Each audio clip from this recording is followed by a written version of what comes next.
Low inventory, higher prices. It sure is a seller's market across the country and right here in Tampa Bay. Buyers are a little bit challenged with finding a property, but there is still availability and affordability in the Tampa Bay market. Especially when you compare us to the national average, or even our Florida neighbors. So the housing market is about 23% less still than other places. And even compared to Orlando or Miami, they're still going to be able to fit into probably a much more reasonable housing market and living than they would if they were going to one of those other locations within the Florida market. According to Apartment Guide's rent report for June, an average two-bedroom sits at nearly $1,800 in St. Petersburg, around $1,300 in Tampa. That same two-bedroom space sits on average at $2,400 in Miami. But keep in mind, if you want to live in downtown Tampa or St. Pete, you can expect to pay those near Miami prices. Your average rent on something like that is going to be $2,500, $2,600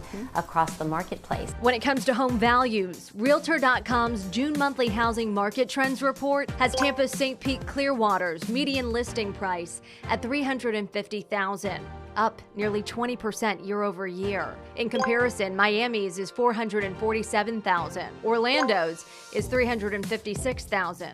You can really bank on starting at about $300,000 for a condo in the urban core area in downtown Tampa or even over in St. Pete. That's at an average of around 1,000 square feet of space. If you want a single family home, where that $300,000 range will easily get you a 3+ bedroom home. Wesley Chapel is around 20 miles outside of Tampa. But if you don't want to commute. But you don't have to go that far out. I mean, Tampa Heights is such an amazing growing area, and there are certainly homes in that $300,000 range within those neighborhoods, as well as St. Pete. If you're looking for help breaking down your cost of living and how far your dollar will stretch city by city, Salary.com offers some assistance.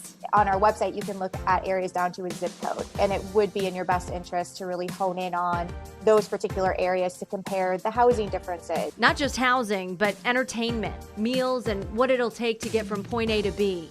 Your actual utilities, gas, that's actually rising more. So if that's something where people are commuting, where that's going to be taken into consideration, where their job might actually be located, they'll want to look at all the factors that are going to provide them the necessities to live in that area.